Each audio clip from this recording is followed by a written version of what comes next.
Halloween had always been my favorite holiday. The costumes, the candy, the thrill of being someone else for a night, it was pure magic. But one Halloween night, that enchantment was shattered, leaving me forever haunted by the chilling events that unfolded. I had just turned 13, and I was determined to make this Halloween unforgettable. Dressed as a menacing pirate, I joined my friends for a night of mischief and adventure. We'd been hearing rumors of a new haunted house attraction that had popped up in our quiet little town. Naturally, we couldn't resist the temptation to check it out. The attraction was set up in an old, dilapidated building on the outskirts of town. It was rumored to be the work of a mysterious and reclusive artist who specialized in horror installations. As we approached the eerie structure, I couldn't help but feel a shiver run down my spine.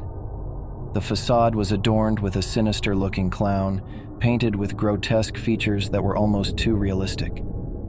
Its eyes seemed to follow our every move, and I exchanged uneasy glances with my friends. Despite our trepidation, we paid the admission and ventured inside, our flashlights cutting through the inky darkness. The interior of the haunted house was a labyrinth of horrors. Every room was more terrifying than the last, with animatronic monsters, jump scares, and eerie soundscapes. I could hear my friends' nervous laughter as we moved through the attraction, trying to outscare each other.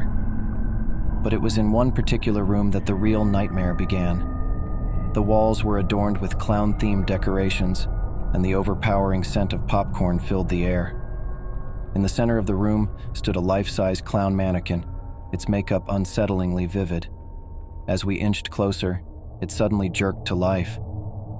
My heart raced as the clown cackled maniacally and lunged toward us. I stumbled backward, colliding with my friends, and the room was plunged into darkness.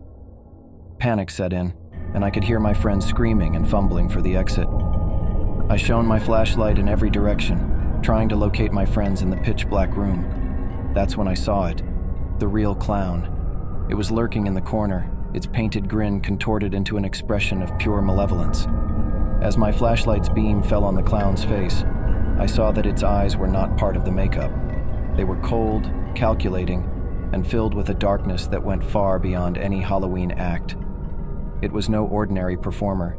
This was someone sinister, someone truly evil. The clown moved with unnatural speed, lunging at me with a knife in hand.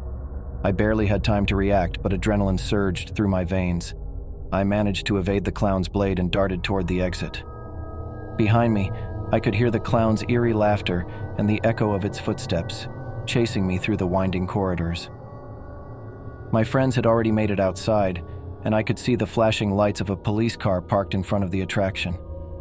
I sprinted toward the safety of the officers, my screams echoing in the night. As I burst through the doors, I was greeted by the bewildered looks of the police. The clown tried to kill me," I panted, desperately trying to convey the horror that had unfolded inside. The officers exchanged glances and cautiously entered the haunted house.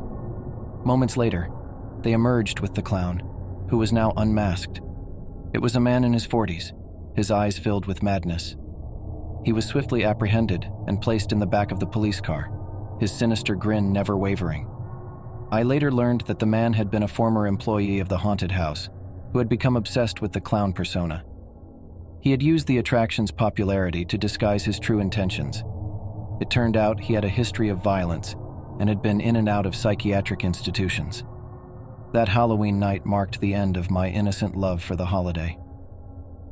The magic had been replaced by a chilling reality, a reminder that true horror could be found in the most unexpected places.